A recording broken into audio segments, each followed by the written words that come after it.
At least I'm not seeing their live.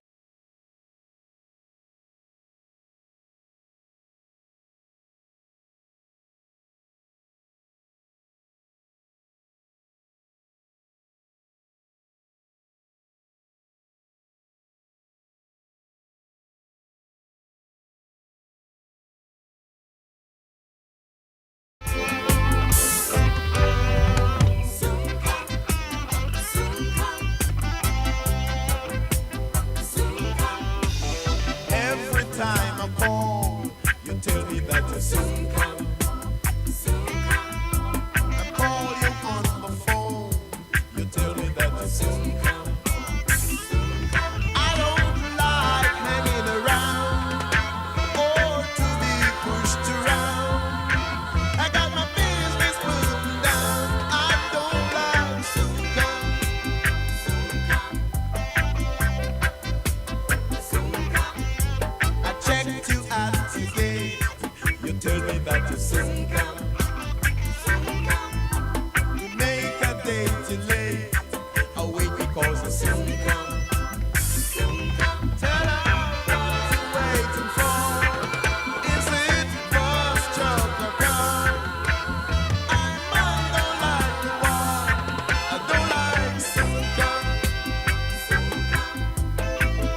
his prophecy fulfilled.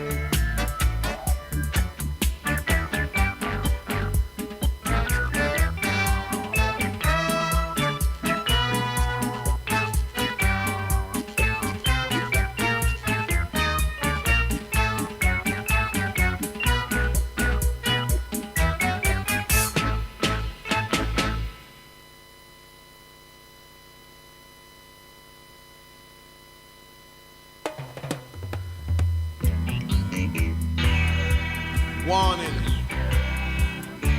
the Surgeon General warns, cigarette smoking is dangerous, dangerous, hazard to your health. Does that mean anything to you? Them legalize marijuana. Right here in Jamaica, yeah. Them say it cure glaucoma, yeah. I'm an bush doctor, yeah. So there'll be no more smoking and feeling tense. When I see them come, I don't have to jump no fence. Legalize marijuana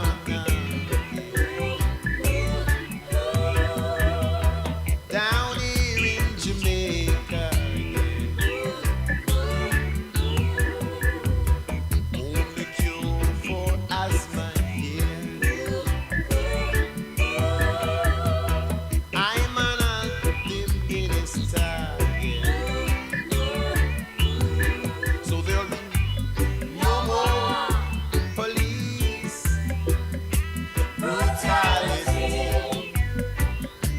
no more disrespect for humanity. Legalize marijuana down here in Jamaica, yeah. Can build up.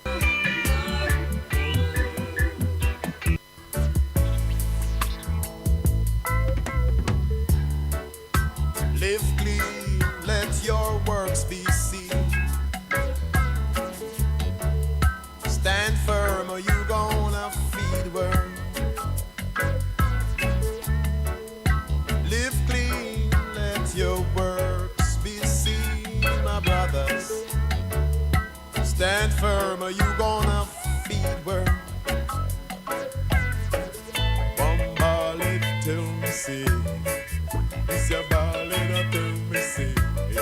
Put on my clothes and come with him, and make we go to church Sunday.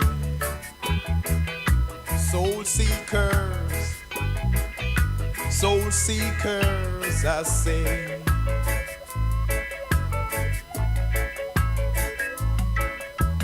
Jacket and tie, come tell me say. Clean clothes, come tell me say. If we come with him and go to church this Sunday. Soul seekers, I say. All you got to do, live clean, let your works be seen. My brothers, stand firm or you gonna feed worm. Live clean, let your works be seen, my sisters. Stand firm or you gonna feed worm.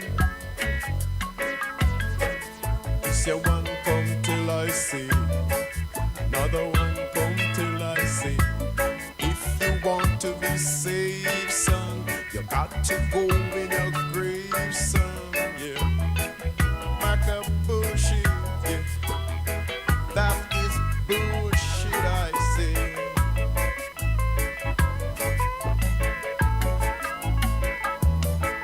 The other one come till I see. The other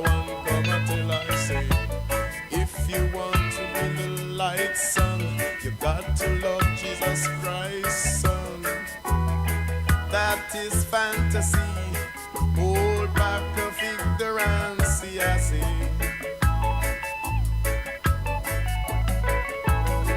All you got to do, live clean, let your works be seen. Stand firm or go feed worms. Live clean, let your works be seen. Stand firm or go feed worms.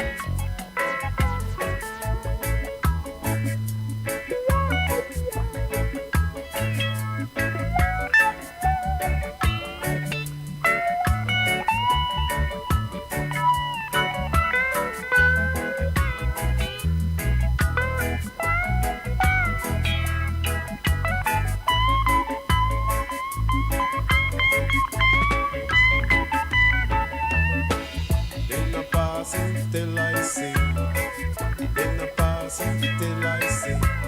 If I want to be pure within, I got to come confess my sin.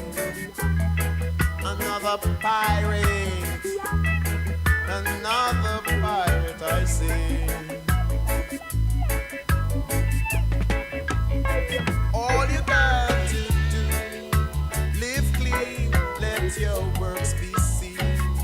My brother, stand firm or go feed worms. My sister, live clean, let your works be seen. My brother, stand firm or you gonna feed worms. This your one come till I see. This your one come till I see. He think it is wise that I should have get baptized, yes. But when I realize it was the devil in disguise.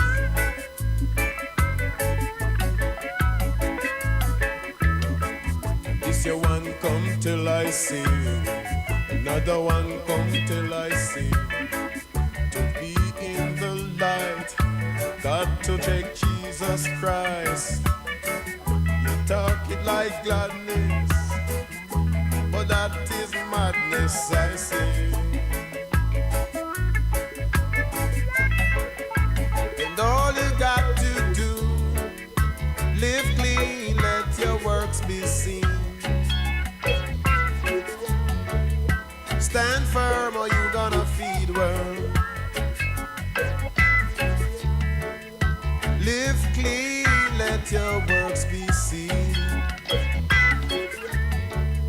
Stand firm or you gonna feed worms. Live clean, let your works be seen. My brother, stand firm or you gonna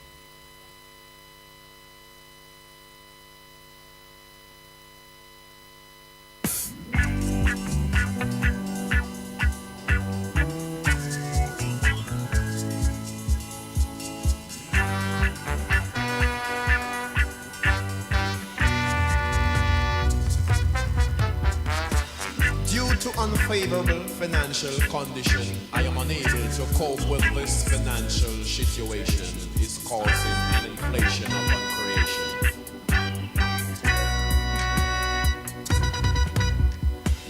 I can't stand this no longer. The wicked get stronger. I can't stand this no longer, 'cause the battle is getting hotter. Them have to get a big, the wicked have to get a big, yeah. They must get a big, yeah. The wicked have to get a big, yeah. Now that you waited till your back is against the wall, one step to progress, my brother, and I know Jah will help you all. They get a big, Lord. They must get a big, yeah. They have to get a big, that's it. And them can't get away.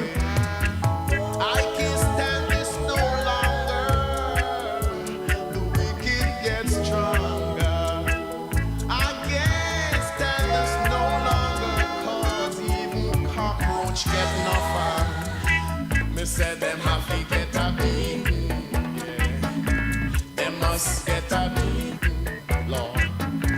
Them have to get a beating, yeah. They must get a beating. Tell me how long must the good suffer for the bad? And every time the good open his mouth, the bad say, you must be mad. Them have to get a beating, Lord.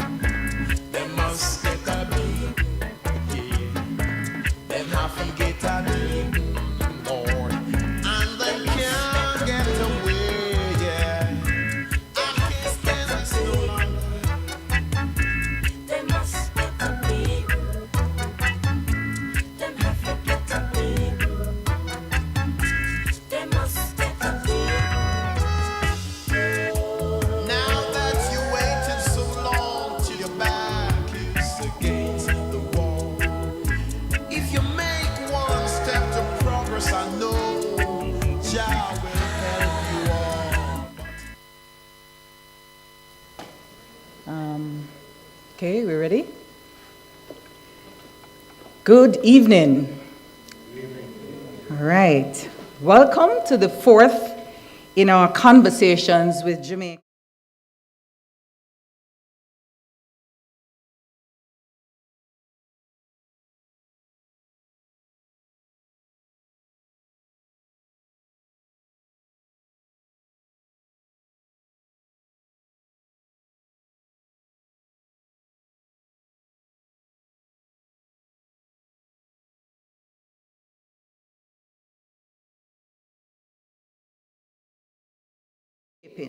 The existing independence constitution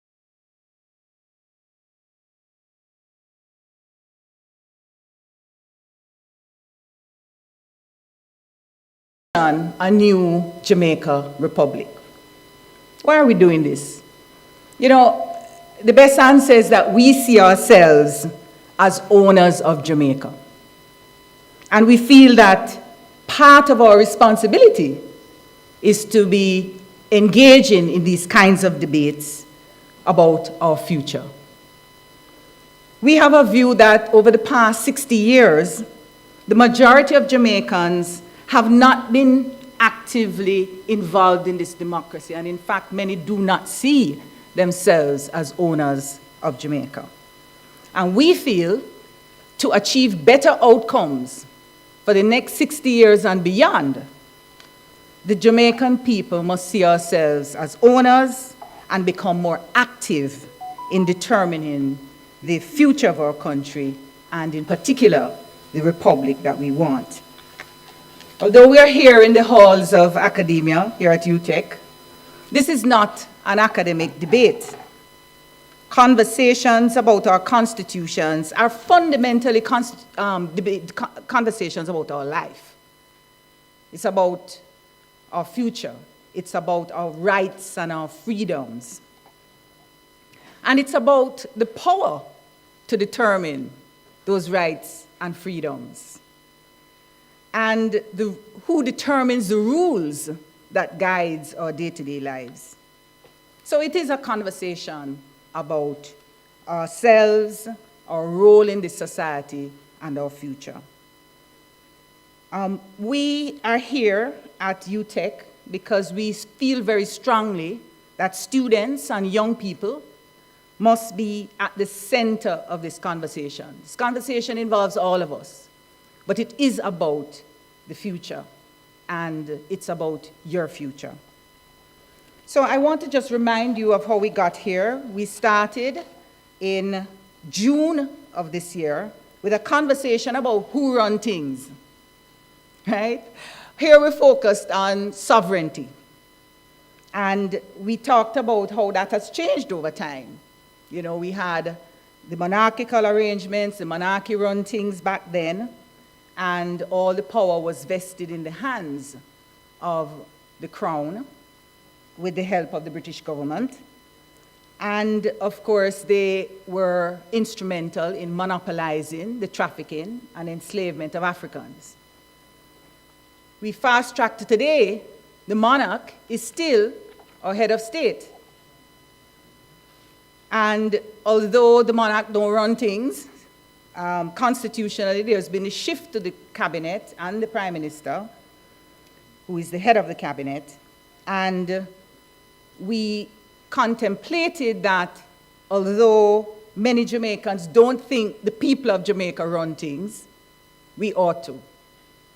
And that's what a true democracy means. And so we thought, and that was the logic of our first session, that we wanted to put the spotlight and the focus in this conversation about the Republic on sovereignty. I mean, who owns Jamaica and who ultimately must make these decisions. And we think that the focus on removing the monarch of head of state is not the real focus, although it's an important step along the way. In the second of our series, we talked about strengthening the voice of the people. In fact, one of the panelists was Associate Professor here, Professor here from UTEC at the graduate faculty, and his name slips me now, and I know he won't forgive me. But we have these conversations where we've involved many people, including people here at UTEC, and Paul Ivy, actually. So Paul Ivy, forgive me. And he was part of the panel, and he, in fact, provided perspectives from his own book that he's written. And here we talked about the actual things we need to put in place in order to strengthen the voice of the people. And it ranged from the institutional arrangements, the legal arrangements. Right now, we, of course, have an impeachment bill that's on the books that needs to be discussed and debated. But importantly, how we ensure that our representatives in Parliament, in fact, listen to our voices. And having said that, I want to recognize a member of Parliament in our midst, opposition leader of the House, I think, Anthony Hilton, right? And so I want to just give him a round of applause that he took time to be here with us and importantly can share his own perspectives on this conversation. And then we talked about constitutional reform. How will it improve the quality of our lives? And we wanted to get a conversation that linked these issues of constitutional reform and the Republic to the bread and butter issues that we face every day. And some people are of the view that they're not connected. And we feel very strongly that they are connected and they must be.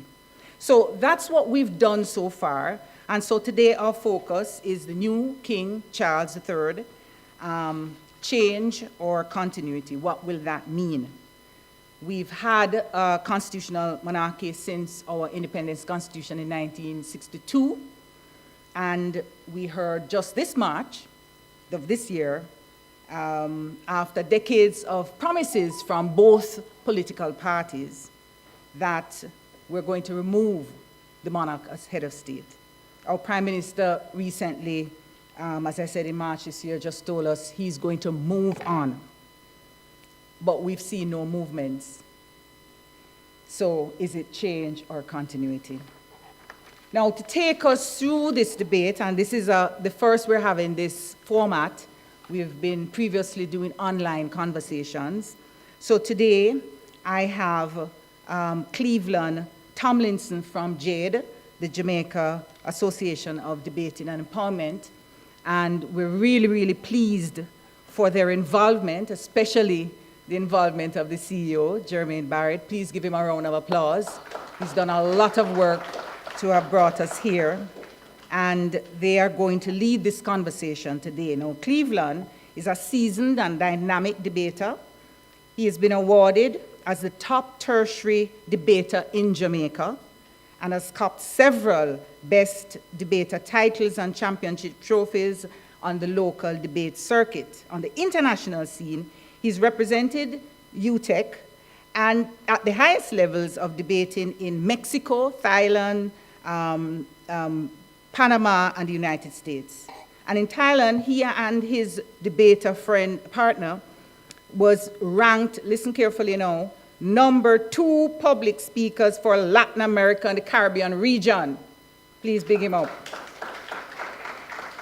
And he was recently valedictorian at UTech, the graduating class of 2021, and he's now pursuing his master's in economics.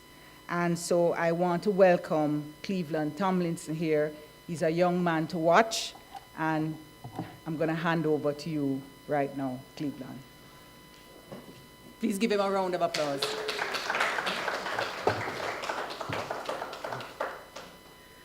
Thank you, Professor Hamilton. Good afternoon, ladies and gentlemen.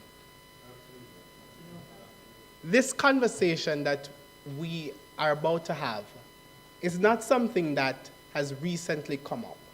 It is a discussion that has been taking place for the last 60 years. And it is unfortunate that at this point in time, when we celebrate 60 years of political independence, that we are still having a conversation as to whether or not we should move forward with removing the British monarch as Jamaica's head of state. The views are strong on both sides. There are those who think that removing the British monarch is a mere peripheral symbolism. And then on the other hand, there are those who think that it is more than that. It is about our national aspirations, and it's about that identity that we have as a people with our own democracy and our own independence.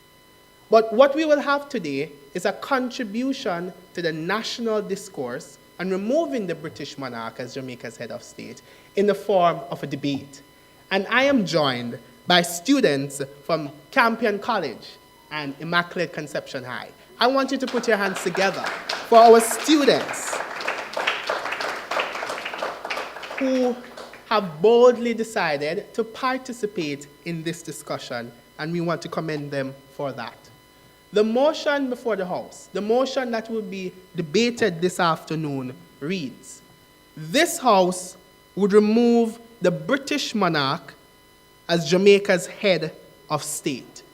I will introduce the speakers, and I want you to commend them as I introduce them. On Campion College team, we have Matthew Wilmot.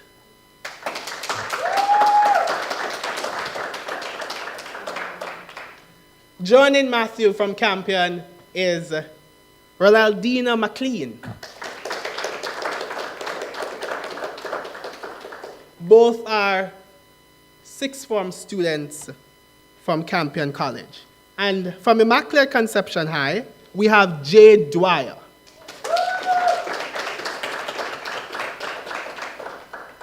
And Jordana Denton. So this is how we will proceed. We will invite the first speaker from the proposition team to speak for 8 minutes, and his or her presentation will be followed by the presentation from the first opposition speaker, who will speak for 8 minutes. Within the first and last minute of each speaker's speech is what is considered to be protected time. It means that no points of information can be asked and none can be taken. After the first minute has elapsed, then points of information can be asked. And approaching the final minute, no points of information can be asked. After we have heard the first set of presentations from the teams, then we'll pause for a question and answer segment. I will pose one question to each team, and then they will respond.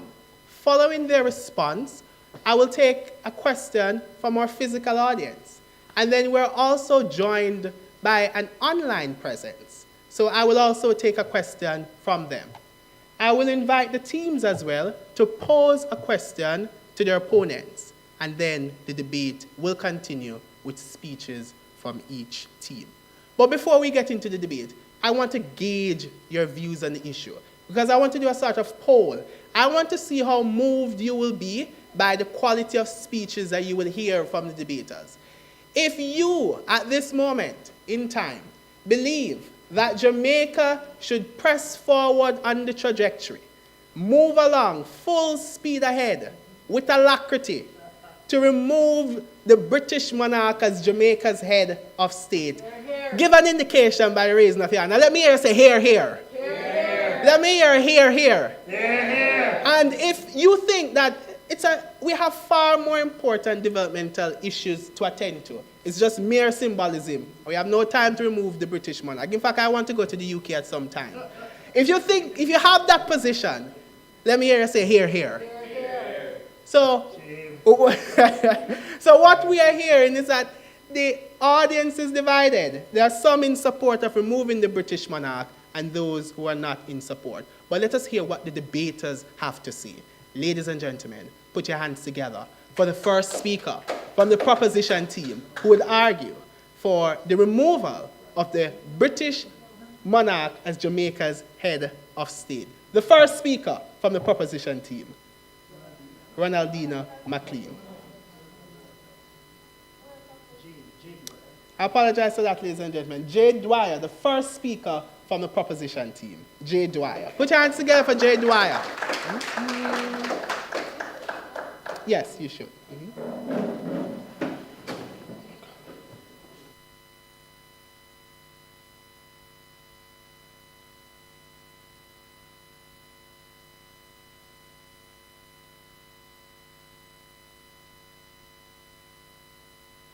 Clean.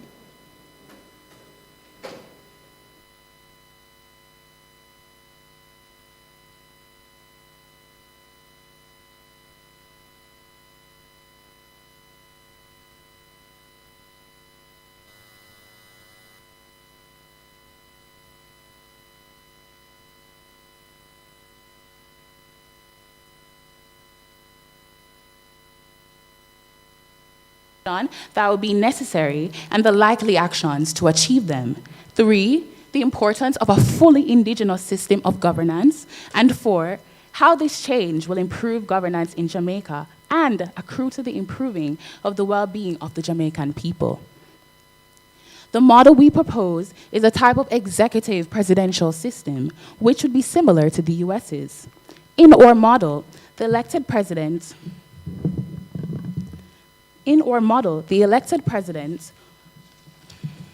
would lead a cabinet and serve as the head of state.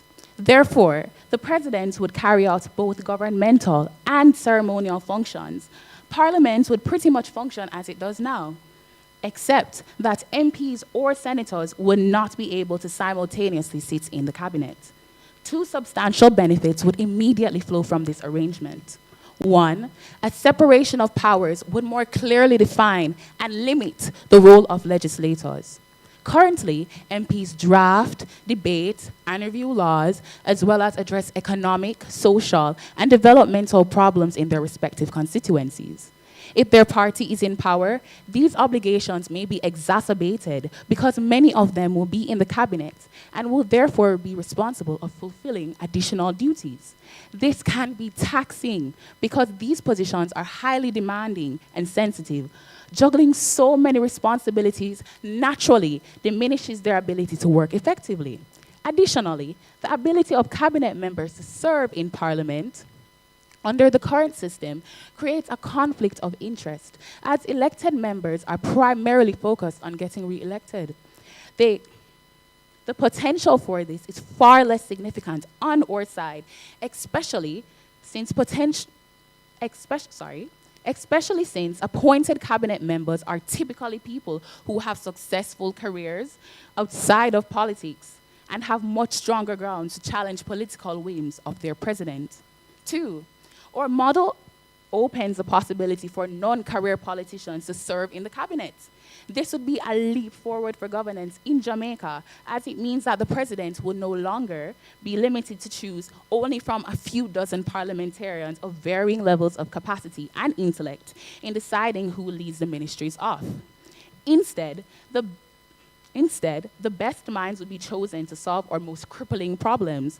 Note as well that this reduces the incentive for deeply loyalist and partisan politics, where competition occurs first for a place in parliament, then for a ministerial portfolio. Our model would require that the Constitution be amended to annul the authority of the monarch and their representative in Jamaica.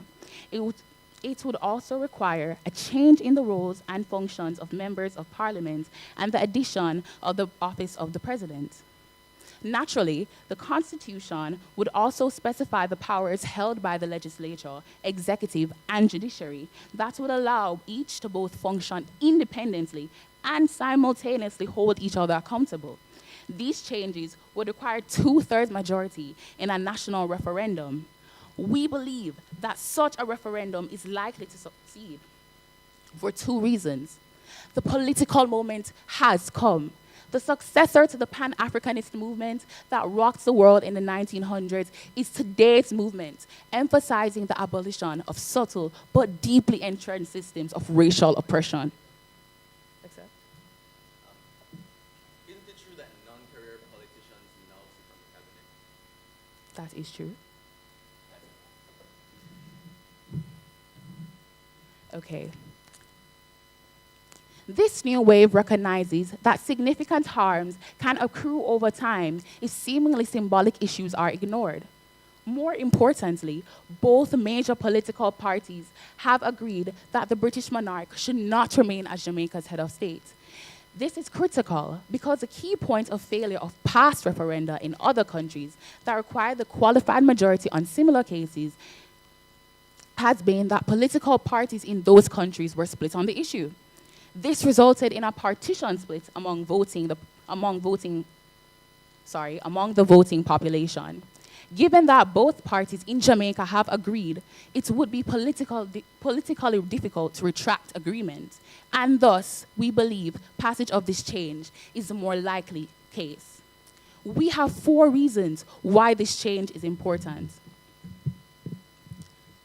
1, the people of Jamaica have been in a historic struggle since the arrival of Columbus, which has culminated into the present moment.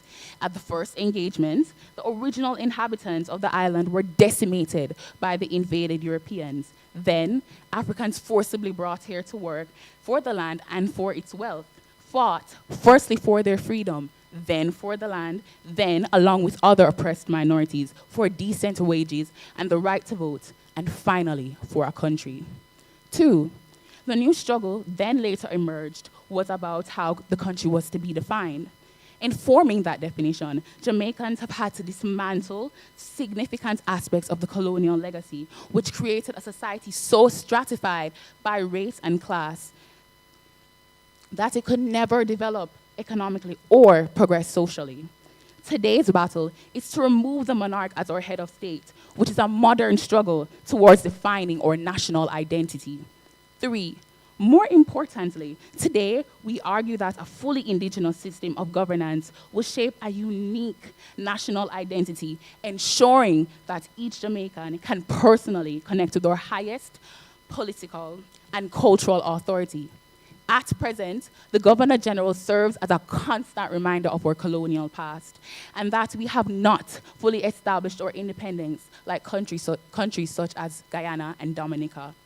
Even though the Governor General is Jamaican, the institution they represent is a uniquely British institution, which cannot escape the minds of our people when we try to conceptualize our state. If instead there was a president who was elected by the people of Jamaica, then that would bear the legitimacy of a democratic process which could be claimed by each Jamaican as uniquely ours.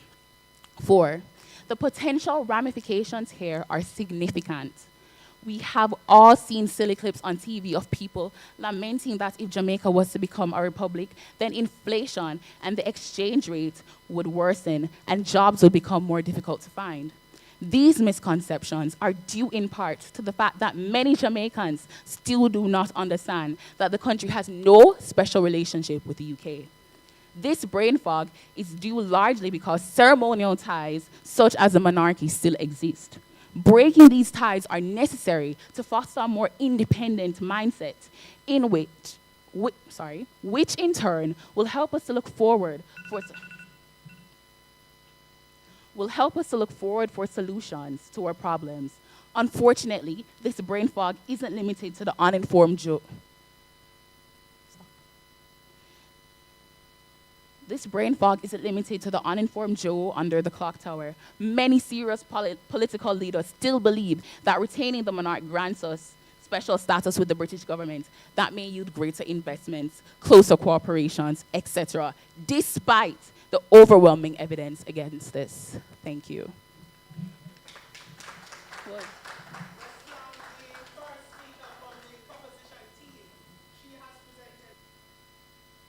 That politicians are taking on massive roles, far more outside of their legislative roles. They're taking on the economic and the social issues, etc.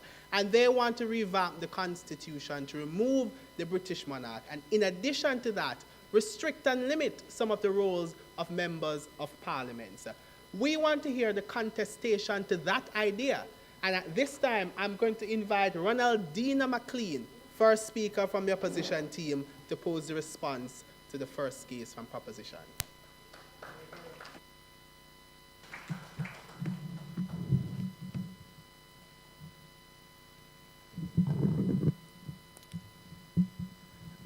Okay. Good afternoon, ladies and gentlemen. You're not hearing me? You're hearing me? I'm good? Okay. Ladies and gentlemen, I stand before you to open my team's firm opposition to contentions. The first is that there are good reasons to retain King Charles as head of state and remain a constitutional monarchy. And the second is that there are not comparably good reasons to undertake the journey to becoming a republic. If we are able to sufficiently prove both contentions, then we would have won this debate, as the burden on either side is to show, all things considered, that Jamaica would be better on their view. Before I get into those, though, let me quickly respond to what Proposition just presented. They gave us a model of the executive president wherein cabinet members can't be members of parliament. And their justification for this was to reduce the taxing stress on the cabinet members, which I'll get to later, and also so that cabinet members don't have to be career politicians, which is interesting because the Prime Minister walked that back, or at least contradicted that, by conceding that this is already possible for cabinet members not having to be career politicians. But even more so, they gave us no model for about whether this executive president would have to be independent of the political party in power or could possibly be from the political party in power, in which case there could still be career politicians serving handpicked by the executive president who is affiliated with the party in political power. So there you go. They talked of importance of change, and they referenced the historical struggle since the coming of Columbus, and which is interesting because then they later said that our tie now is only ceremonial, and so creates this clear, and they create this clear distinction, this clear gap between what existed hundreds of years ago and the flimsy tie that exists now that's, in their view, purely ceremonial today. Now, onto my substantives. My first contention, for which I have a number of supporting arguments, as follows. Firstly, the removal of the monarchy would require constitutional overhaul, the likes of which we have not seen in Jamaica before, and which would be threatening to our democracy. Reasonably, it is our view that the only instance in which such overhauls can be justified is in the case of grave national security, in effect minimizing the number of times that we can change the look of our most foundational document as a country. Now, I suppose you could say to yourself, well, we have measures to guard against too frequent changes to the Constitution, but we ought not just rely on these legal parameters. Rather, we must also maintain the will and the discipline to limit ourselves to the most urgent and necessary justifications for overhauling the Constitution, lest we not only open up the Pandora's box to other such refreshers, but keep bracing ourselves against the same legal boundaries, pushing at the parameters over time, until even those legal blockades get gradually loosened whenever we can satisfy ourselves with interesting licenses like national identity and civic pride. Such justification is not good enough, particularly when you're talking about upheaving all of Chapter 4 relating to the Governor General and deeply entrenched provisions of the Constitution like Section 34 and 35 relating to the composition of the Parliament, which includes the Queen, and Section 68 subsection 1, which vests the executive authority of Jamaica in the monarch. It would be too poor precedent for too little justification, and to pursue this policy, ladies and gentlemen, is to tread a dark and dangerous path. The second argument is that the removal of the monarchy would incur costs, political capital, and national attention, which would take away from current and pressing issues like crime, corruption, and poverty.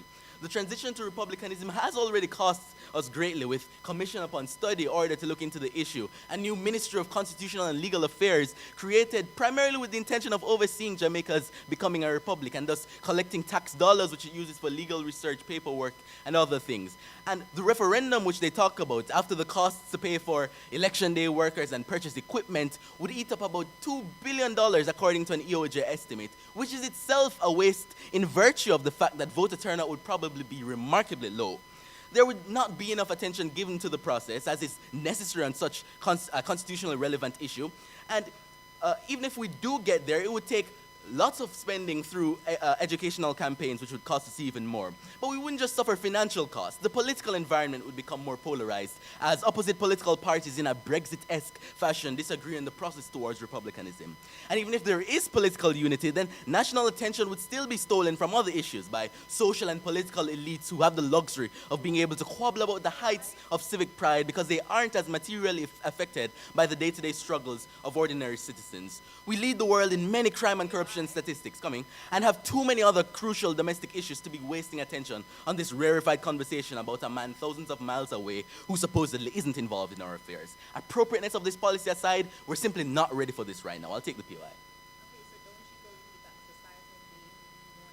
No, and I'll get into that. In my third point, the debate is in the context of the present day, meaning in the future, as the opportunity costs of the decision, like the crime and poverty we deal with today, decrease, and the effectiveness and the transparency of the justice system increase, then we would become more open to the policy. My fourth point is that any new local head of state, and listen up now, any new local head of state will fail to function effectively in the Jamaican context and catalyze political turmoil. An executive president would cause more gridlock as his policy pursuits clash with those of the legislature, both of whom would have been equally elected by the people. Such a president would also reduce the functionality, the efficiency, the coherence, and the stability of government, as he would not be continuously checked by or be forced to work in tandem with the parliament. Understand that a developed country would have the latitude to tolerate some amount of political chaos and instability as their political efforts are geared more towards optimization and maintenance. And the US is a great example with how easily they were able to overcome the January 6th assault on their capital. But a developing country with institutions as fickle as ours, however, don't have the freedom to sustain that kind of setback because we should be laser focused on building and growing. January 6th to Jamaica would be an unmitigated disaster for us, sending consumer confidence, investments, international donations, all plummeting or fleeing from us because we're less able to withstand a coup than a nation with some deep-rooted justice or intelligence apparatus. The executive president would also need to hold too much power, which in a corrupt country, historically like ours, makes him more likely to lean into tyrannical leadership. Whether you like it or not, too, the Governor General currently bears a standard of virtue and honor, which is the emblem of the royal family, and is therefore less incentivized to commit misdemeanors. Removing the monarch removes this incentive and raises the likelihood of corruption, since if he takes certain actions to favor his acquaintances, there is no external power to whom he would be accountable. And finally, King Charles as the monarch, King Charles, and by extension the monarchy, does provide us some unique benefits which simply can't be accounted for on Proposition's view. One, having the king as head of state keeps us in the Commonwealth, which has historically helped Jamaica access climate change financing, enter competitive trade deals, and make other inroads for sustainable growth and development. And King Charles, more specifically, is the first ever monarch to explicitly and publicly denounce slavery and its impact on the Caribbean. And this, coupled with his new approach to modernizing the monarchy, puts us the closest we've ever been to intensifying reparations conversations, something that would be impossible on Proposition's view. So to summarize this contention, there are good reasons to remain a constitutional monarchy, namely the hefty constitutional, financial, political, and social costs that would come of this process, the ineffectiveness that any local presidents would bring, the perks that come with King Charles and the Commonwealth, and of course, the notion that our country does become more politically stable and economically developed. And as this happens, we could possibly become more open to it in the future, but we're not open to it right now. The next opposition speaker in the reply speech will deal more with the second contention, but with that, I rest.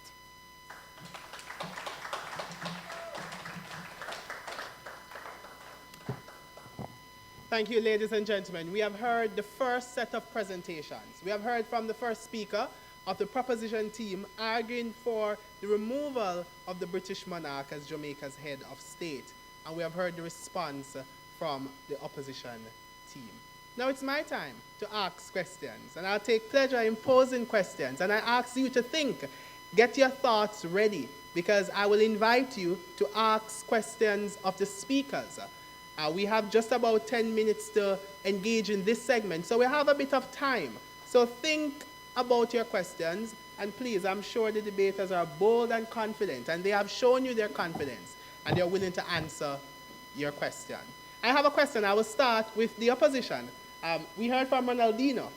Most of the arguments that you presented, you spoke about the conflict and the chaos that could emerge in governance if we were to have an executive president where he wields executive power and might not be from the party that has the majority in parliament. So there could be clash, etc., between the president and parliament, etc. There could be gridlocks. But that is in a world where we have an executive president. But there have been calls for a non-executive style of president, where that person would not wield executive power. So that person would not have clash between parliament and the office of the president, etc. In that case, we would not have the harms that your world is predicating. In that case, we contend that it might worth the risk to go ahead and remove the British monarch. How do you contend with that argument? Can I respond? Yeah. So I spoke of the executive president because that's the model we were given by the government. But I am prepared to share about the non-executive president, the ceremonial president. First of all, to rob a quote from Gordon Robinson, the non-executive president is akin to replacing a white king for a black king, or a white queen for a black queen. There would not be much that substantially changes in our political process. Certainly there would not be much that would be improved about Jamaica's political system or the social problems we have dealing with.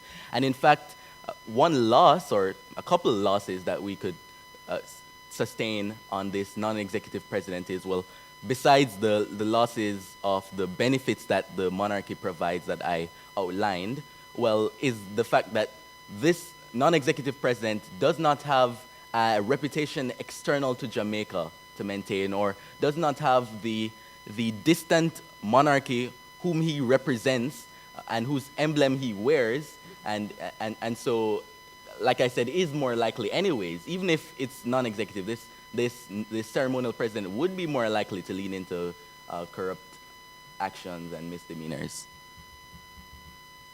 Thank you, Ronaldinho. And I want to listen and assess the responses, because you will be the judges. You are the adjudicators. You comprise the adjudication panel. And at the end, we will see if you are moved, motivated, or persuaded by the arguments. I will field a question to the proposition team. There are several developmental issues that Jamaica faces at this point. Inflation is high, crime is rampant, and housing is difficult to acquire for middle-income people and people below the poverty line. There are those who contend that we should not exert much effort towards the process of removing the British monarch, but use the resources and the time and the energy to fix these developmental issues. How do you contend with that argument?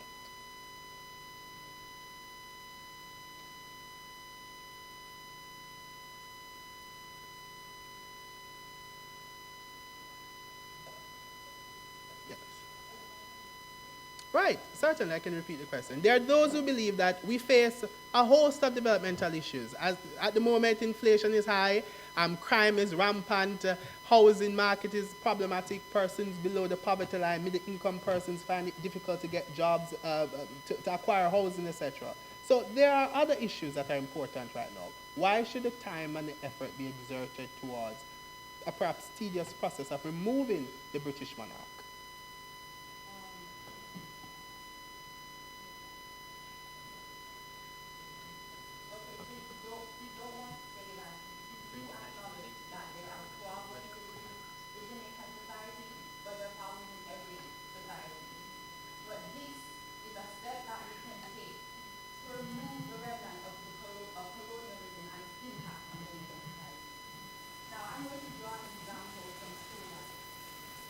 Why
Yeah, I'll allow you to respond, and then I'll invite the audience to field questions. So get your questions ready, and go ahead. We as a proposition believe if the fact of the matter is that things are too expensive and there were other issues to focus on, then we would have absolutely no independence. There would have been no steps for us to be an independent nation. In fact, slavery wouldn't have even been abolished if the fact of the matter is that there are other pressing issues. The fact of the matter is this is also a pressing issue that we must focus on, and this issue does deserve to have resources be spent on, and our people, our black people, deserve to have a head of state that accurately represents them and their history as people. Yes, thank you. We hear the passion, we hear the energy. They are excited and they are passionate about the issue. And I want you to ask your questions.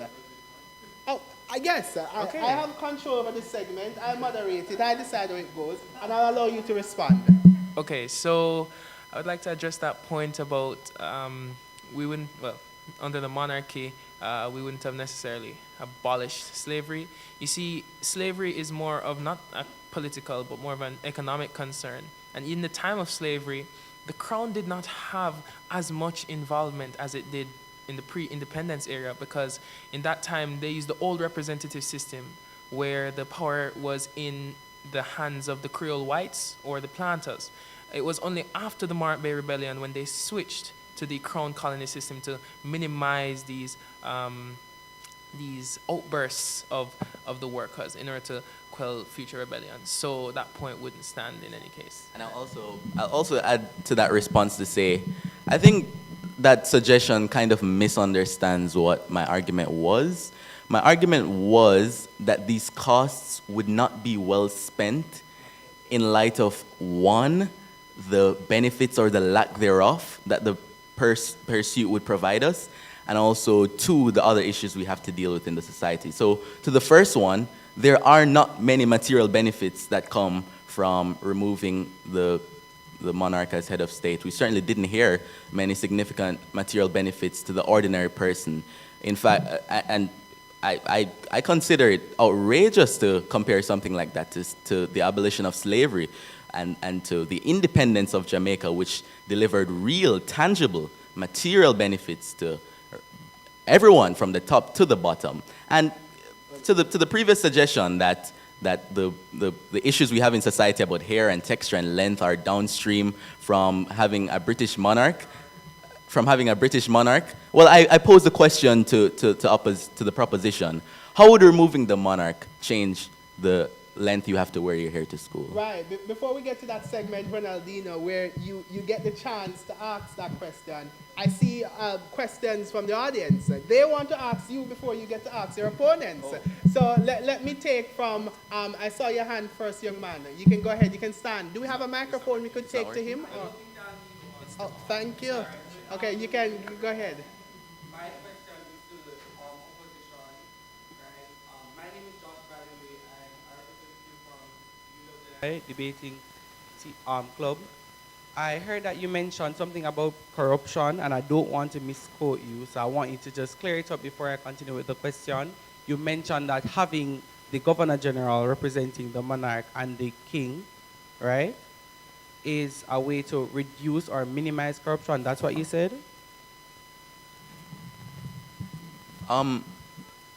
Almost. So what I said is having the Governor General represent the monarch, which is an emblem and an entity external to Jamaica and external to him, provides an additional disincentive for corruption. So yeah, in a way it does reduce corruption. At least it historically has prevented corruption from the Governor General, in a way where having a local president would remove a disincentive to corruption. All right, thank you. All right, thank you for the clarification. Let me get to the question then. Yeah. So my thing is that I want you to expound on the fact that we have many corruption now, like we have a lot of corruption now, with the Governor General still in his position, and what makes you so sure that having him there, regardless of him being corrupt or not, prevent the politicians who are in power from being corrupt? That's the question. But the corruption we have now is actually not on the part of the Governor General. My it's point exactly. it- Thanks. no. I think that supports our argument.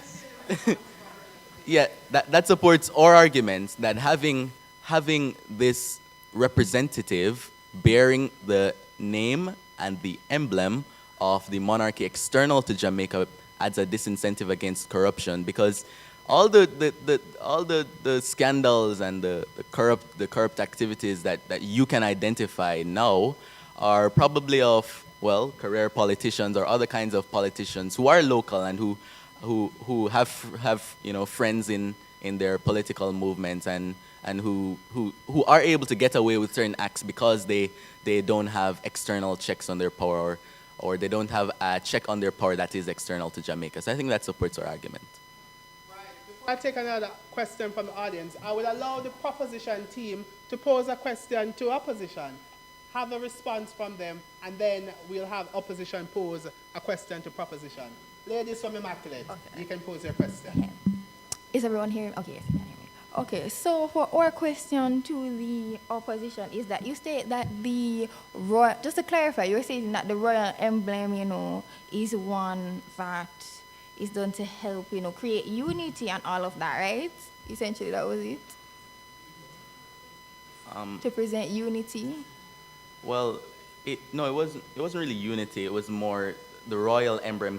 The royal emblem carries a certain significance of honor. Okay, thank you. Well, are we aware that this royal emblem that he wears is in fact the royal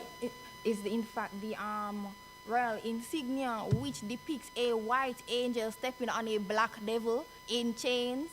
So how does that exactly, help in unity and all of what you're trying to state? And doesn't it inherently promulgate disparity And racism?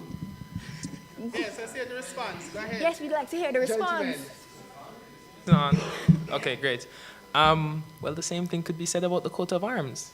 In fact, the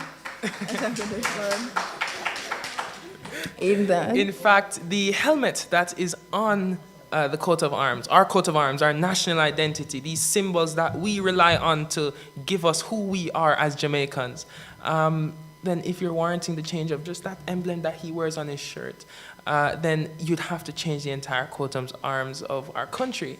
And you see, because of this now, there's we have a general perception of the coat of arms as, it has our motto, and it stands for our unique identity, despite the fact that there is an element of imperialism and colonialism on the coat of arms.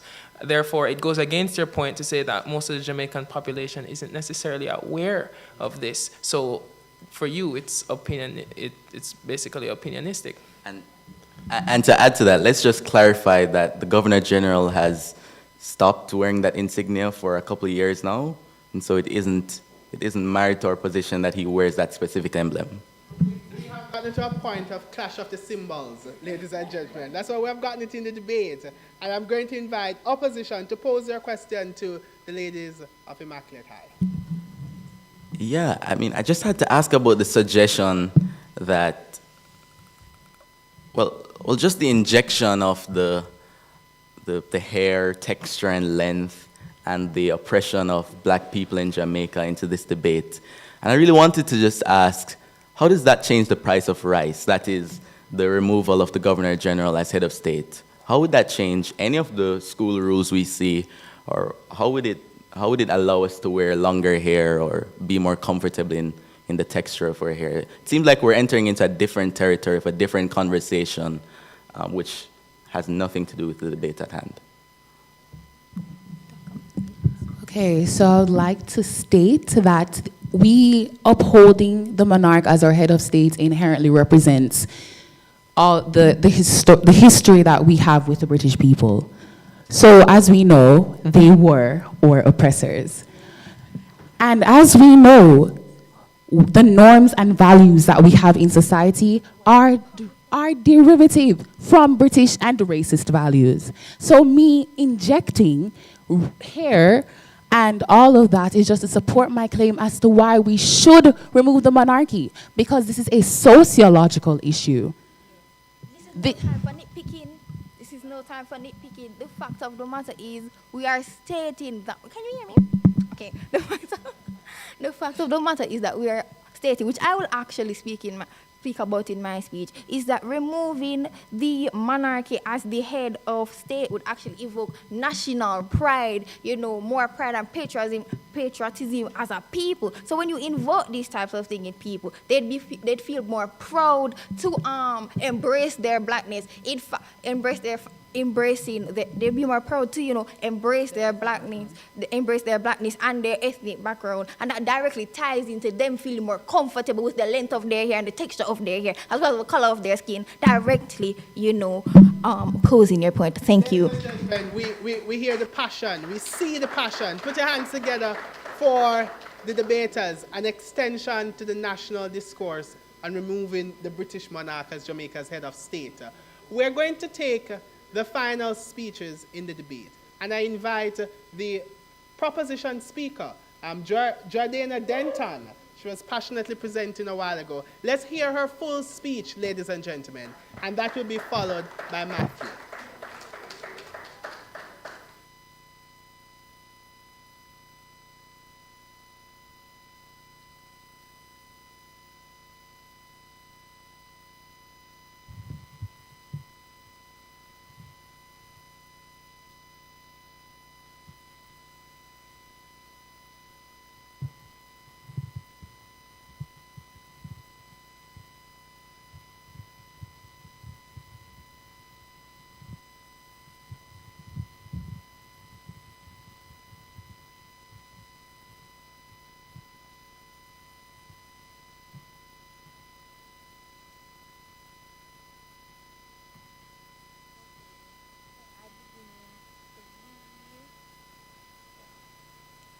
I begin in 3, 2, this class I have 6 minutes, right? So I begin 3, 2, 1. Okay, so good day. As a second and final speaker of the proposition, I will both further my team's stance and summarize the clashes of this debate and showcase to you all why the ideas put forward by the proposition are far superior in terms of the clashes. So firstly, to go into my substantives before I actually, start to rebut directly, is we believe that removing the monarchy will solve 2 problems. So firstly, it will help us get used to the idea of taking on seemingly benign problems that actually have significant consequences over the long run.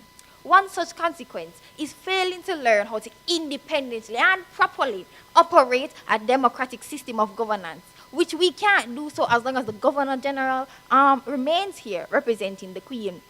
The strongest test of our democracy is having someone who reports to no foreign power, being ultimately responsible for ensuring that we have a peaceful transition of power. Furthermore, the monarchy is a colonial remnant, which is only present because we didn't bother to remove them at independence. This is low-hanging fruit, which, if properly addressed, will prepare us to take on more long-standing issues of racial inequality and systematic injustice, which we have gotten so accustomed to labeling as just the way how things are. A prime example of that is my first speaker stating that, it is common for women with looser hair textures to be celebrated and be allowed to wear their hair whatever way they want. Meanwhile, women that look like myself and my propositions, my first speaker, are not able to do so because we are both darker and we have coarser hair texture. Yes, and we have a coarser hair texture. To highlight the final benefits, we will turn our analysis to the giants up north. When the Americans defeated the British at Yorktown, they did not photocopy the British Constitution, nor invite the Brits to have their monarch continue to gracefully rule over their nation. Instead, they moved to create from scratch a new nation, a new identity, truly representative of their history and who they are. And that is what we, as the proposition, would like to implement. Having a head of state, having a democratic system that fully represents who we are and our history as people. This is the foundation of American patriotism. not accepted as it. This is the foundation of American patriotism, as many principles of American political culture, which ensure that they will always act vigorously in their best interest. It is also that the kind of approach that Jamaica needs as a young, immature nation, still trying to find its place in the world. Yes, the point of information. Well, in that example that you gave, they did not take the British's system or constitution, but it's different for Jamaica in that the British were here first, so they implemented their constitution before the majority of our population arrived. Yes, but the British were the people who came. The people who came as in the Americans' original 13 colonies, I believe, were also British, and they were also able to, impart certain levels of their parliament.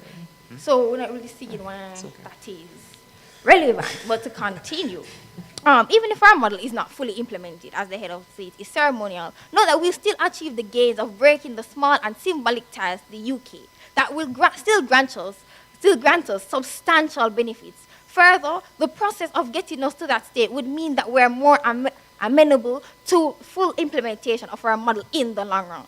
Now, into the major clashes. So they state that, essentially, that the separation, that they try to rebut our statements about the separation of powers, stating that whether or not, that we didn't state whether or not the president of the political party would be of the president would be of the, current national political party in power or whatever. But however, we feel like they're missing the point here. The point here is that a separation of powers would be more clearly defined in the world that we propose. Yes, the president would still be able to choose their cabinet. However, in our world, we believe that there would be more accountability, seeing as there's no confliction between there's no confliction between the legislature and the executive, seeing as no one person can sit on both. So we believe that in this situation we would have more accountability and we'd have better governance, because as stated by my first proposition speaker, these people would not be overworked trying to deal with the demands of both being a member of being a member of the legislature and being a member of the executive. In our world, we'd also have less corruption in that sense, where the legislature would be able to wield certain advantages of being an executive member and misuse it. Yes. So they also state that trying to oppose what we were stated by, the racist insignia, talking about the coat of arms. However, we believe that either way, removing one or both of them, if that is the case, would be a step in the right direction for Jamaica's, holistic growth as a people. So we don't really see how that point is, actually relevant in what we're saying. As we have stated, the moment has come for us to decide that the moment has come, because the conversation is still fresh. Both sides of the government have agreed that this is what they want to pursue. This is the moment that we have been waiting for in order to fully reach our progression as a free democratic society, independent of everyone else, including the monarchy, leaving our colonial past behind. With that, the proposition momentarily rests. Yes. Okay.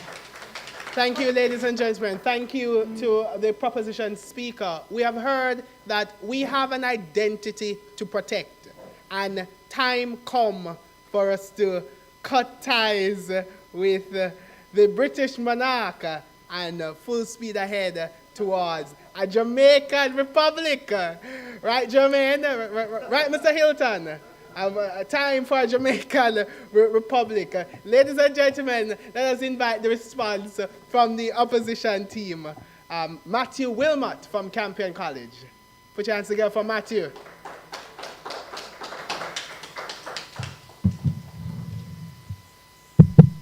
Opponents, my teammate, and the audience, good afternoon.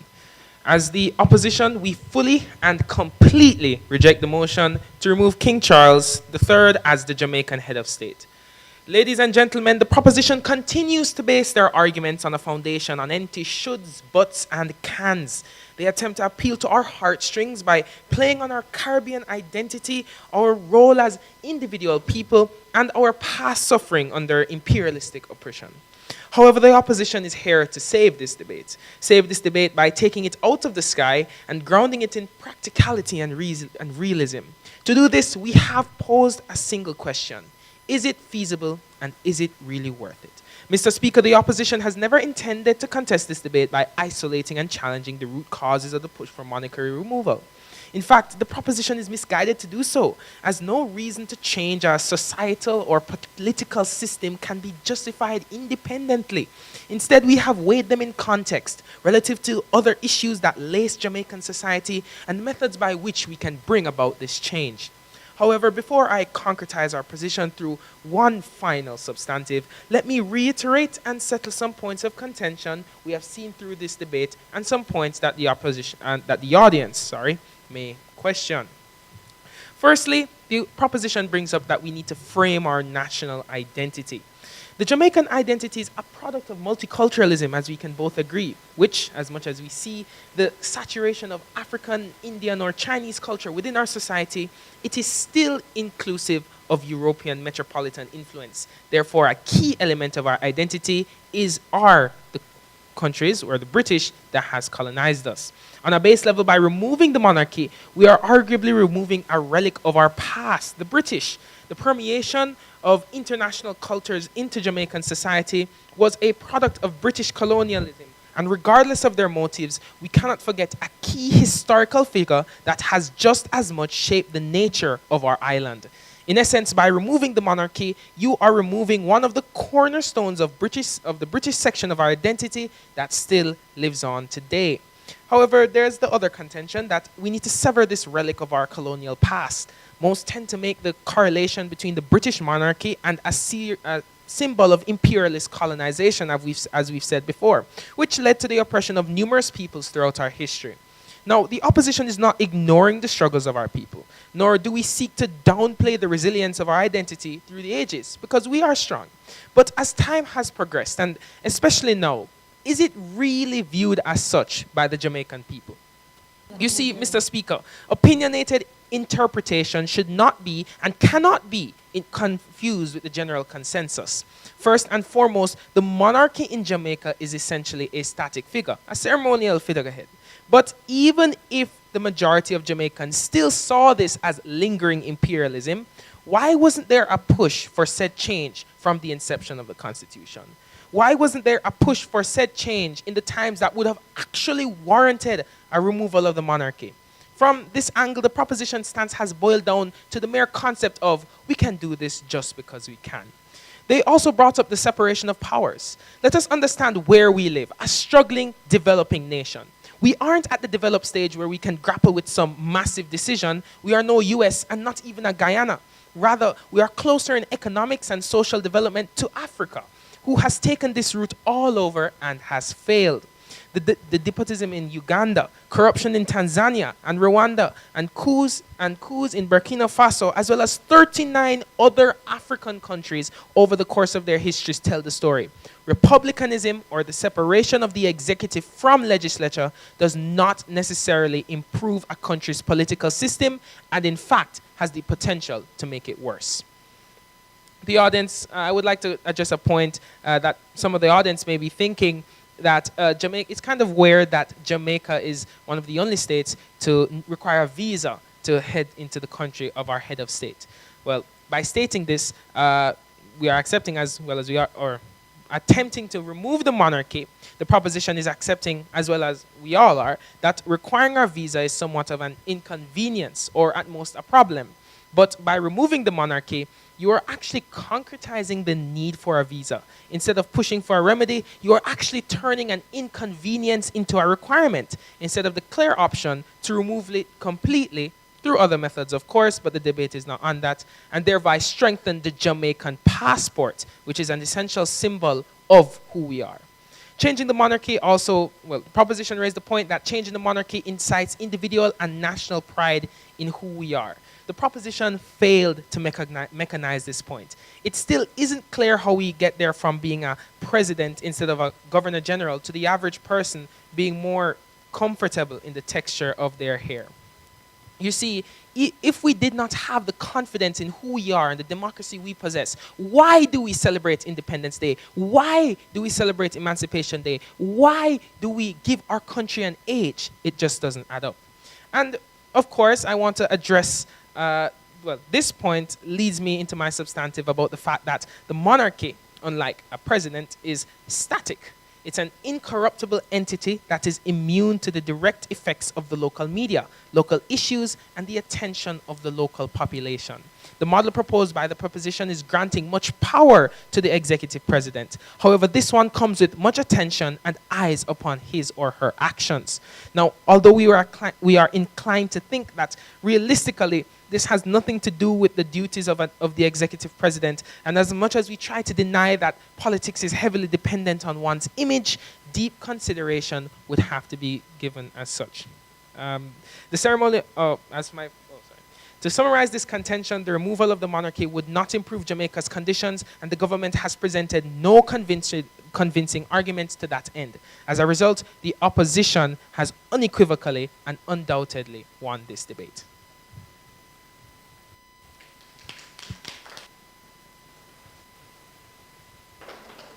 Thank you, Matthew Wilmot. The opposition, ladies and gentlemen, is firm in their conviction that they have done a sufficient job to convince you that Jamaica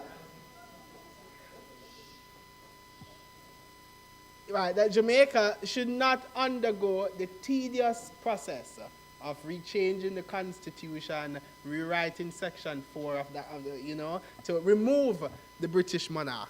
But I want to know what you think, and I'm providing the opportunity. I will field 2 questions from the audience.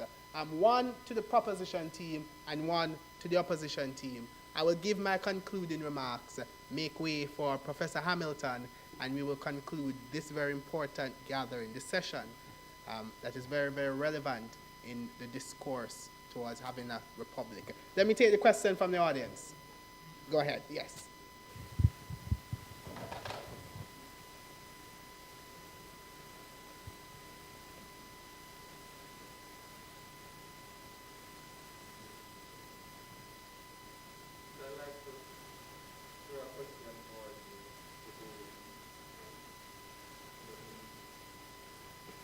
Right, you can go ahead.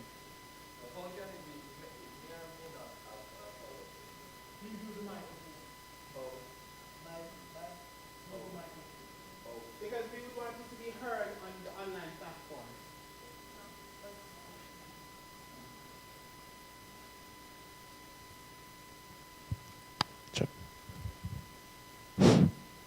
How can we be facing racial inequality in a country that is, and I quote, 90% black?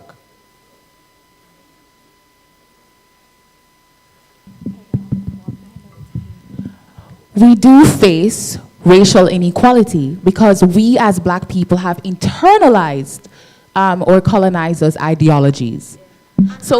And on top of that,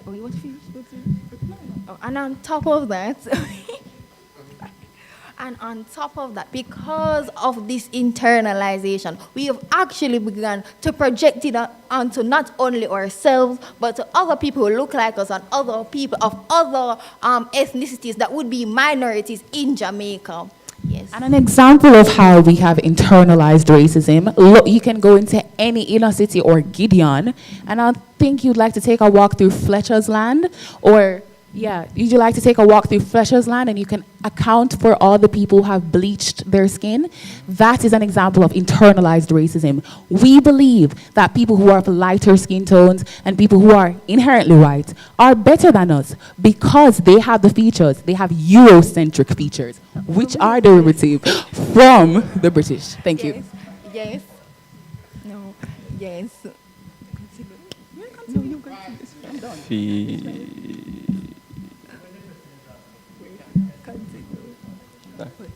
So the last follow-up question is this.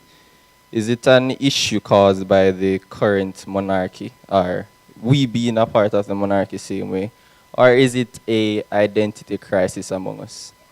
Crisis was because of the monarchy. So So yes, inherently, yes. So is removing the monarchy gonna help us as individuals? Yes, as stated in my speech, we Help us as stated in my individuals get speech, over we that would crisis. have more increased national pride. Yes, we'd have more increased national pride, which would affect our views on ourselves and our blackness, which would benefit us in the long run. Answering your question, yes. I'd also like to reiterate that I did previously state.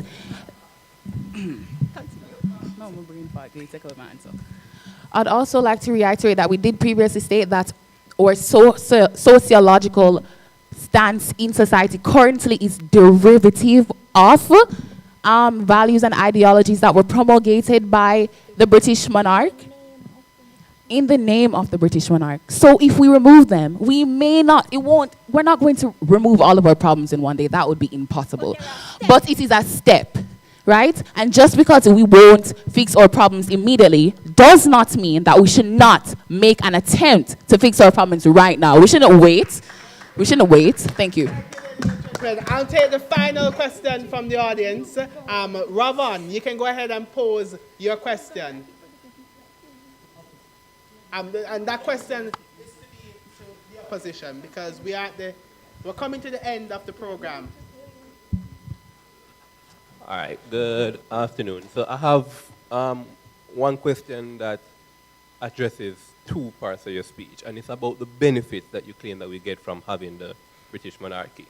The first one being that after several centuries at the end of slavery, you say that we are finally gotten from King Charles an admission that slavery was bad, right? And the second thing being that as the head of state, having the British monarchy, we still have the restriction that we need a visa to go to England. So the question then becomes, right? The benefits that you claim that we get from having the monarchy as head of state, right? How can you rationalize those benefits as being benefits where the status quo is that after several centuries, we just get an admission that slavery is bad and we still require additional documentation to go abroad to our host country? Sorry, yes.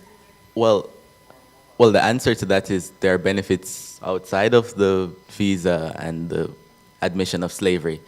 I'll address those, but I just kind of want to recontextualize the debate because we've been focusing a lot on very small and specific issues rather than assessing and weighing the viewpoints and the worldviews of both teams in this debate. The case that proposition is seeking to make is that all things considered, not prima facie, not at first glance, but all things considered, that removing the monarchy, removing the British monarchy as Jamaica's head of state would deliver us more benefits than obtains in the status quo. That is the burden on team proposition. All things considered, our burden, and what we did show you, was that there are good reasons to maintain the constitutional monarchy, and that there are not comparably good reasons to pursue this process. And in that weighing, our worldview would outweigh that of the proposition. Now to the specific points. The case or the minor argument we made about the issue of the admission of the wrongness of slavery was that King Charles was the first monarch to ever do such a thing. That's landmark. What that means is that unlike any of his predecessors, we get closer to the possibility of engaging more seriously in a conversation about reparations, something which cannot be accomplished if we remove the king as head of state. We cannot seriously intend to accomplish reparations if we remove the monarchy as head of state. And also, and to the point about visas, that wasn't a benefit that we were stating. I think, Matthew, do you want to tie that up? That wasn't necessarily a benefit. We were just showing how well, removing the monarchy would actually make it worse or make the situation worse. Just to reiterate, currently we need a visa to go to the country of our head of state. But you see, if we remove the monarchy, then he's no longer a head of state. The High Commission now becomes an embassy, and now a visa is required. You could take a completely different approach, and instead, you could solve this issue while being under the monarchy and say, okay, let us push for non-visa traveling. And then the impact of that, which we were trying to say, is that it strengthens the Jamaican passport, which is a symbol of our identity. So, Go ahead. Yeah. I'll allow you to wrap up. yes, so because I really wanted to address the question before that was directed at them, and this ties back to the main issue I'm having, which is that the debate is about how removing the monarchy would make Jamaica better or make Jamaica worse, not about the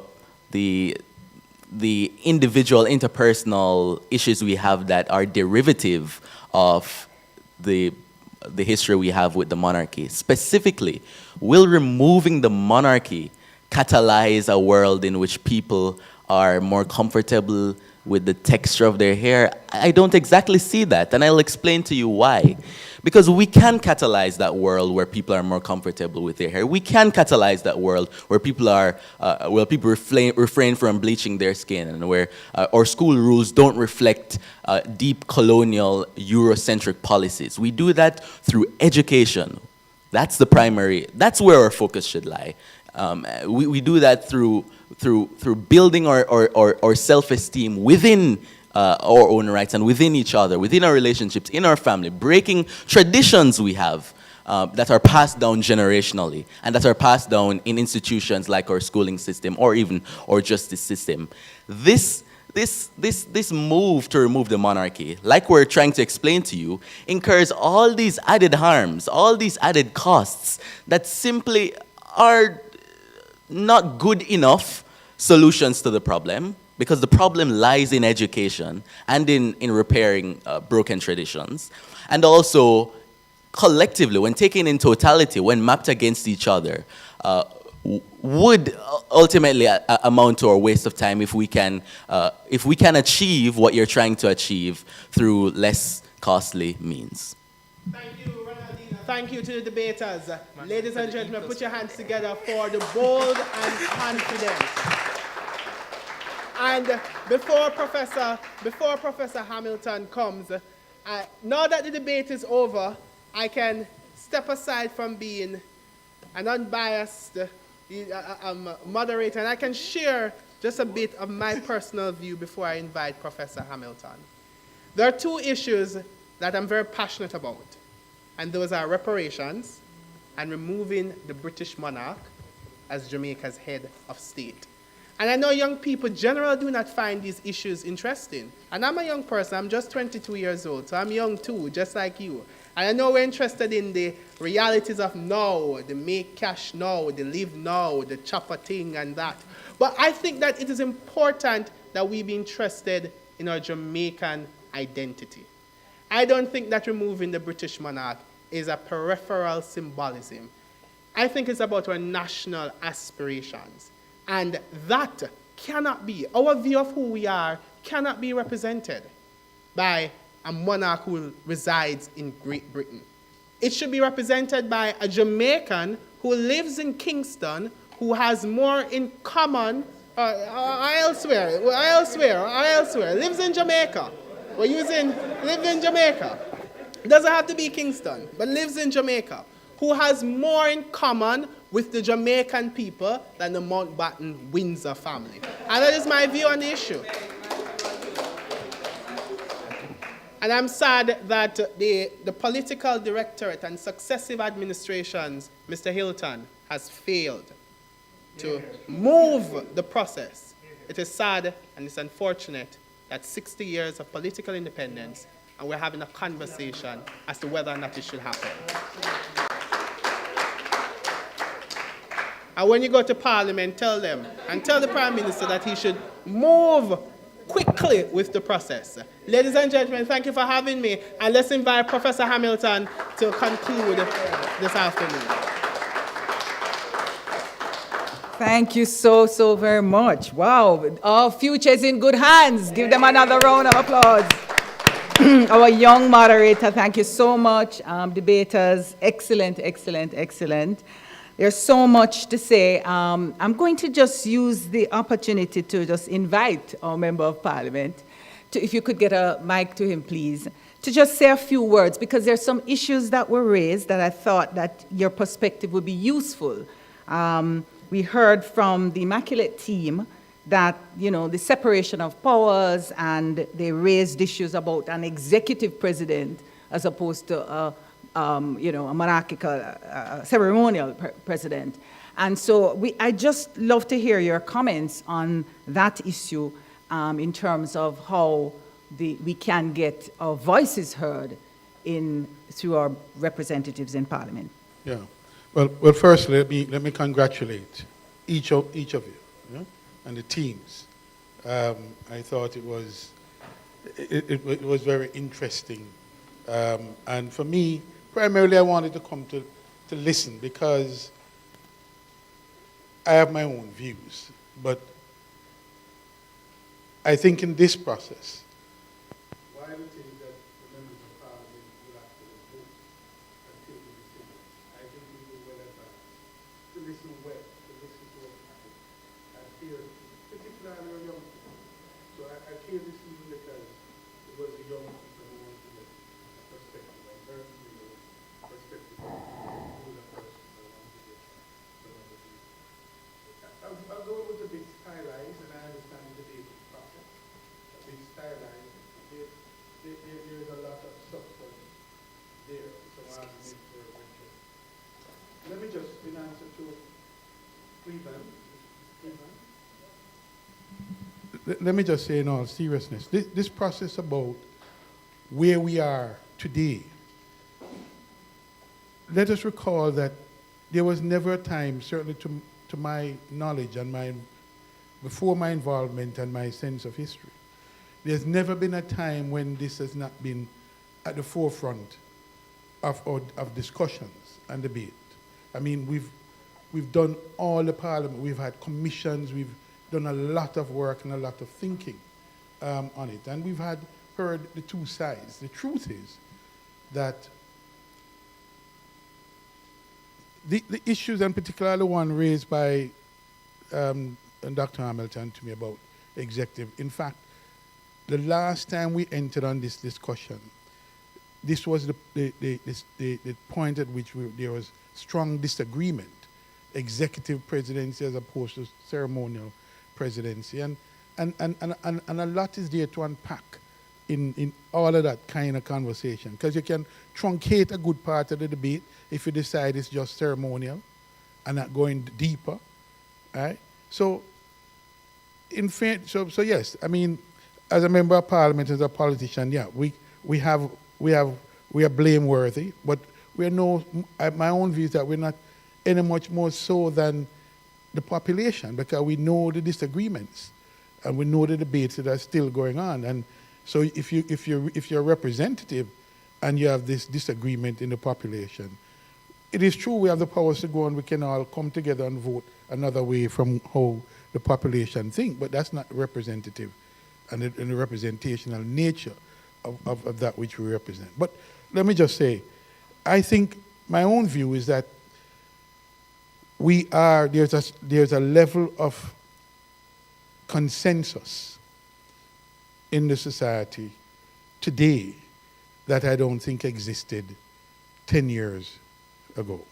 And perhaps it is an opportunity with the passage of Queen Elizabeth, and we're entering into a new phase. Plus, it may well have to do with a lot of the discussion that has gone on in the near period, where we realize that within the monarchy there still is racial views and racism. We saw how the wife of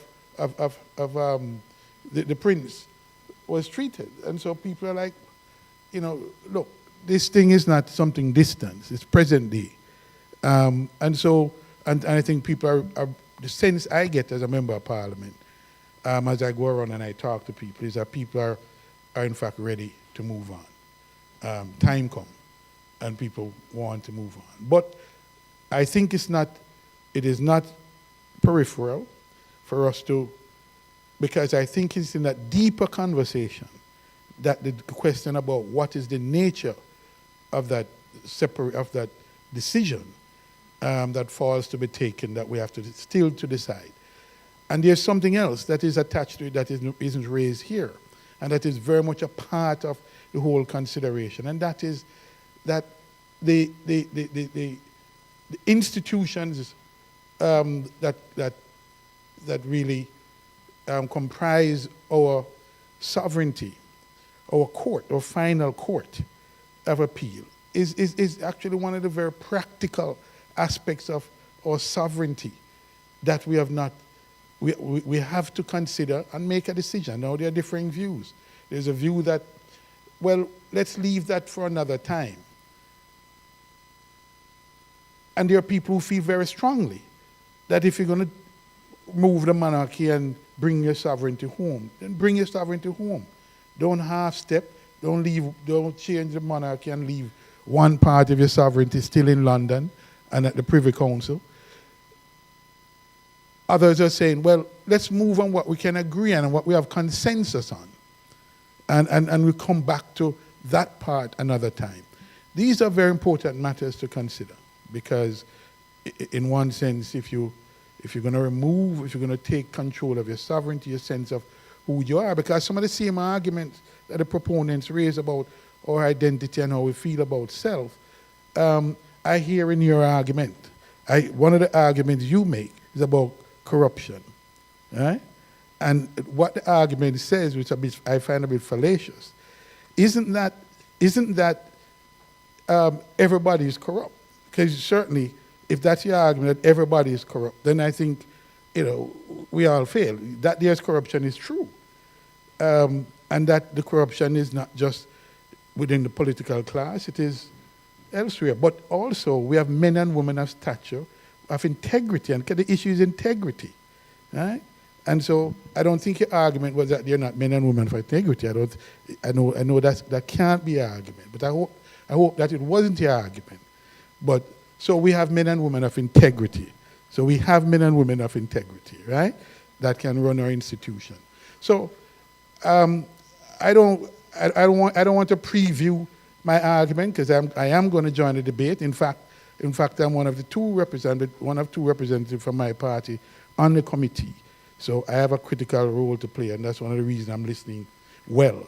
But I think members of the committee, the Constitutional Reform Committee, now public?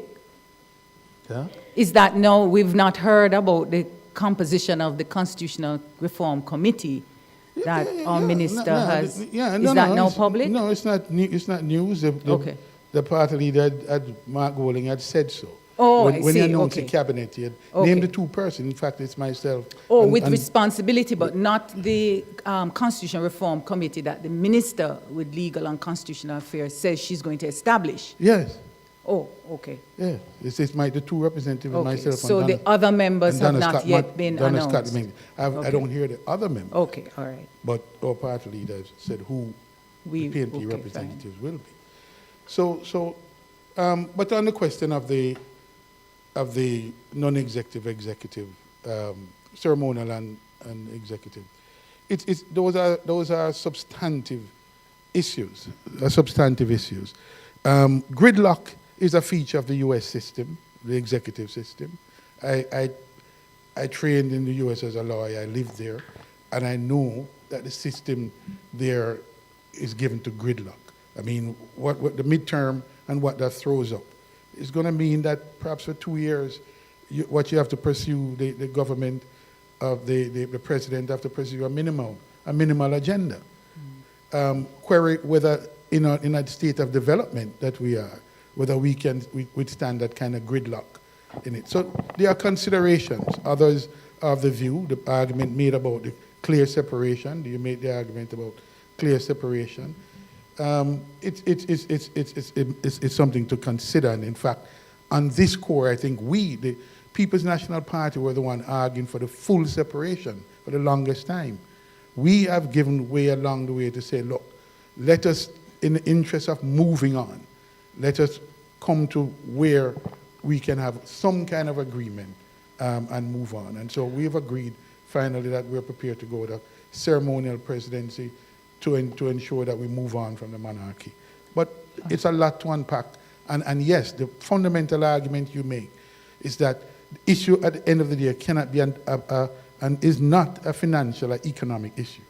It must be an issue about, one, taking responsibility, how we feel about ourselves as a people, not individual, as a people, as a collective, and a vision of where we want to go, an aspirational vision for what unites us, what will pull us together, and what will give each and every one of us a reason to want to participate, embrace the ownership of Jamaica. So, Thank and you very much. in the end, it's intangibles. Thank a lot you of so- intangibles.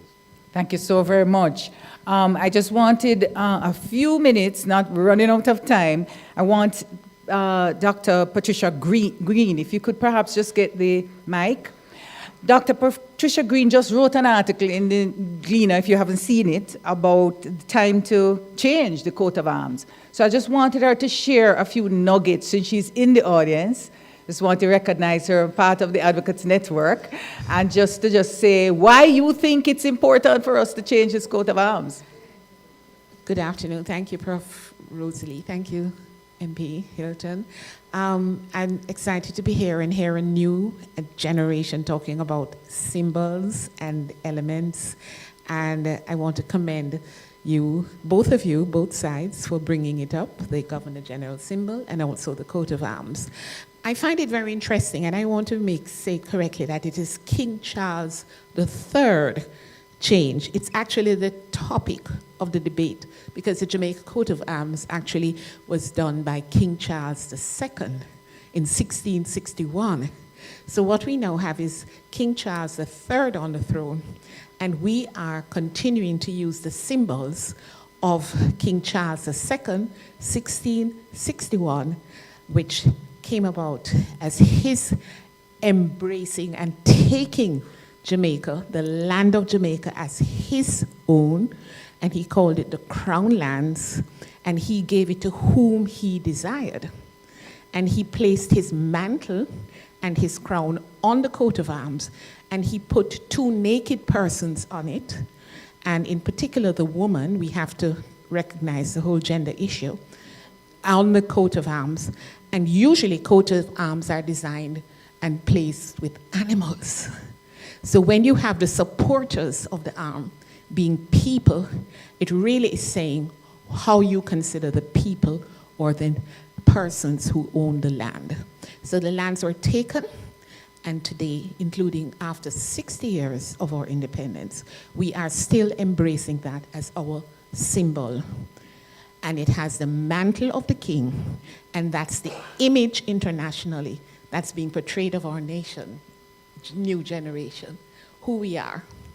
We are still under subjection, under the mantling and the crown, and we're still recognized as being submissive and animalistic, because only animals do your homework, hold up the supports.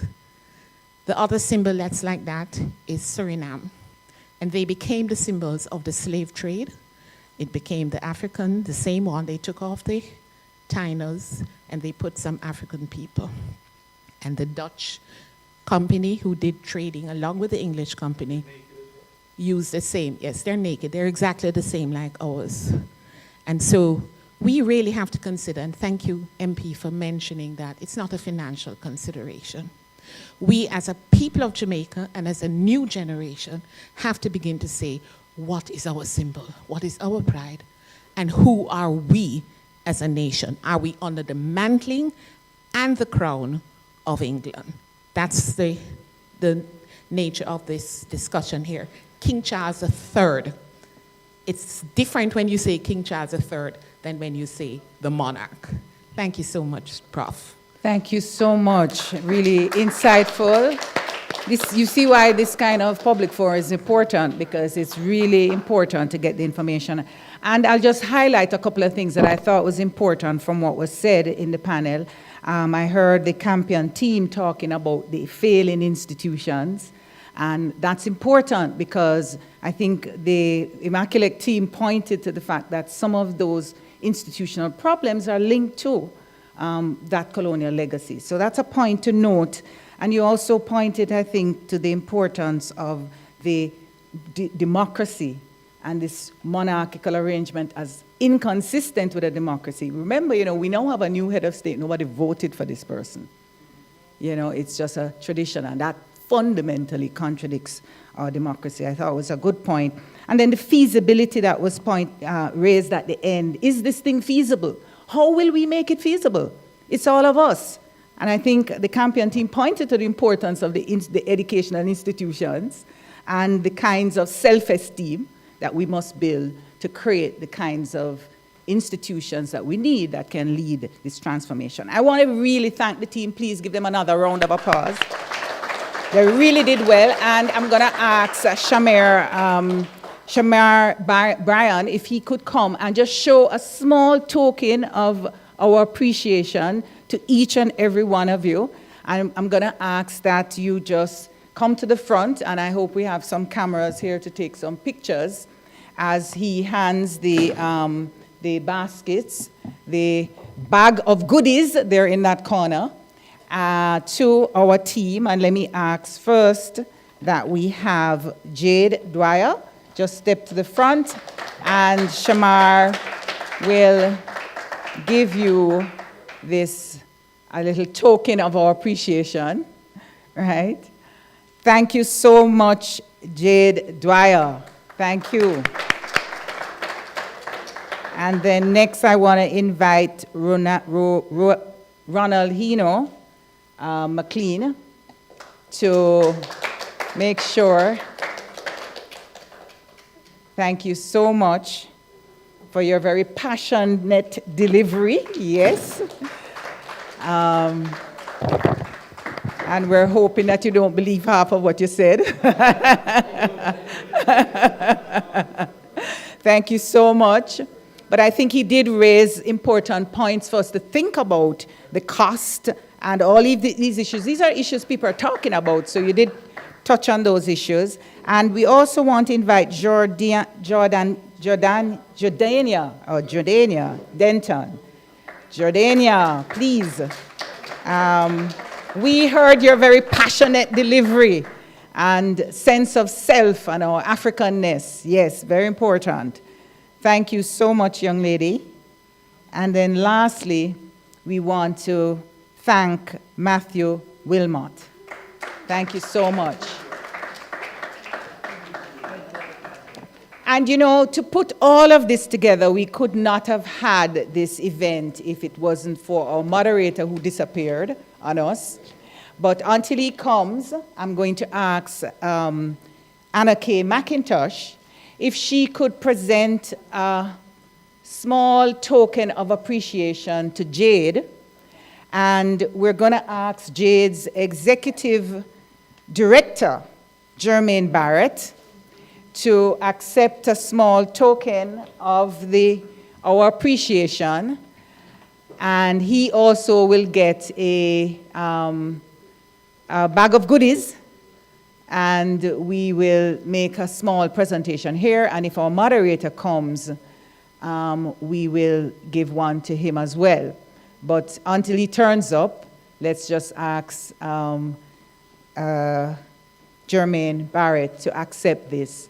I am particularly motivated and encouraged by the outstanding work of Jermaine Barrett. For those of you who know that he did lose his sight over the last year or so, I think, Jermaine, and I can tell you it's amazing because I continue to WhatsApp him as if, he responds as if and calls, and it's as if he's still Jermaine with or without sight. Thank you so, so much, Jermaine. Really appreciate it. And our moderator is here, so we also want to show our thanks to you as well. Really, really appreciate Cleveland Tomlinson, that you led us ably through these proceedings today. Thank you so very much. And I'm going to just invite Shamar, Brian, Shamar, where did you, okay, good. If you could just now wrap up for us and give us a call to action. This is something we do at the end of all our forums because we want all of this to become real to each and every one of you. So I'm going to hand over and ask Shamar just to take us through our call to action. Thank you, Professor Hamilton. Good evening, ladies and gentlemen. Good evening. So, I have a question for members of the audience. Does the power and future of the country rest within the people or the executive? If you believe this, please raise a hand and say, "Hear, hear." Hear, hear. Again, I'm not hearing you. Hear, hear. Okay, wonderful. Okay, so that does mean that we have a civic duty as a people, as citizens of Jamaica. And how we can play our part is by this. 1, start with your own knowledge. Build on your database. Build through research. Build through familiarity with the Constitution, with legislation, with your history. Many of us today don't really know it. So that is where we should start.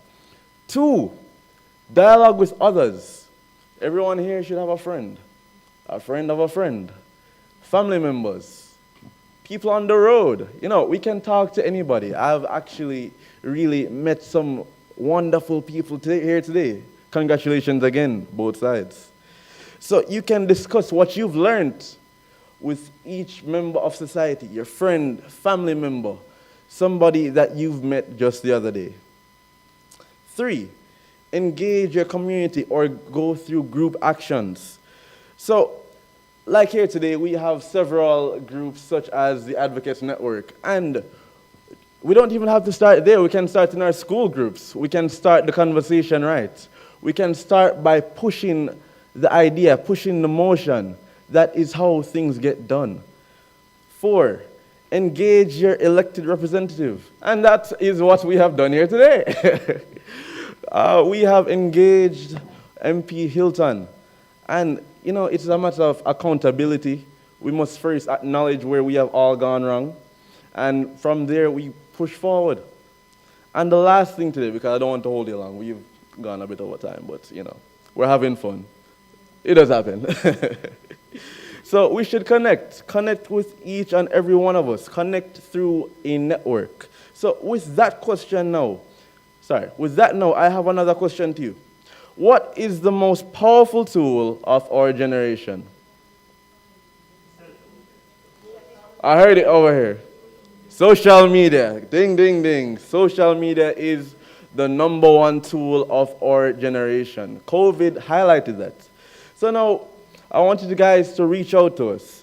Reach out to the several organizations that we have here today. So we have JAMP, the Jamaica Accountability Meter Portal.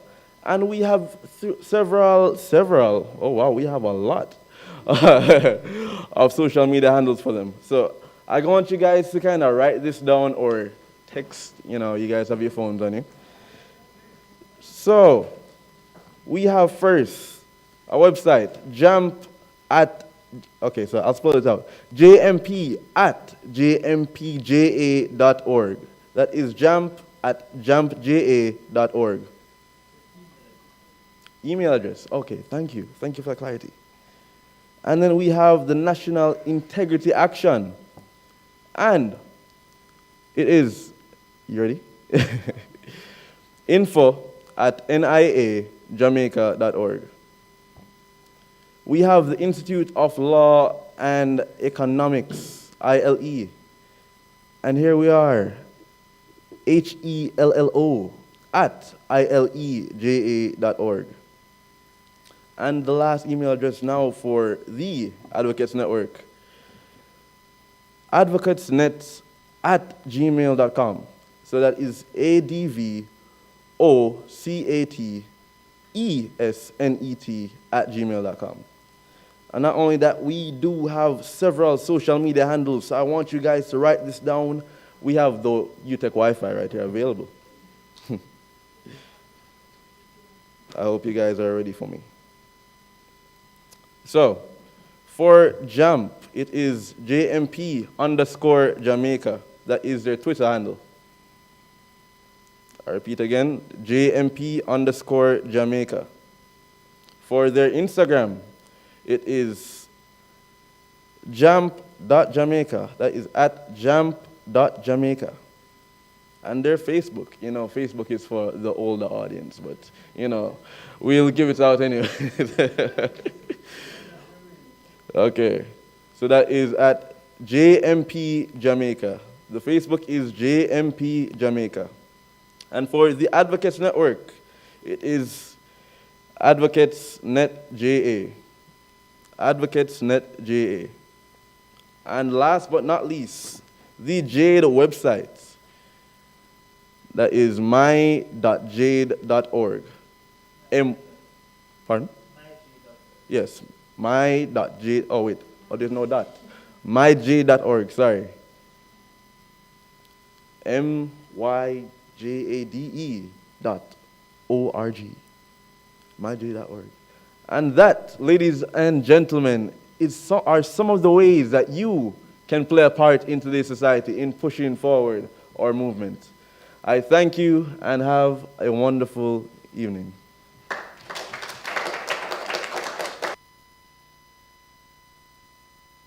Much. So you got all those handles. We want you to send us an email, Twitter, whatever. Just send something about today and your views about this discussion. Is it continuity or change?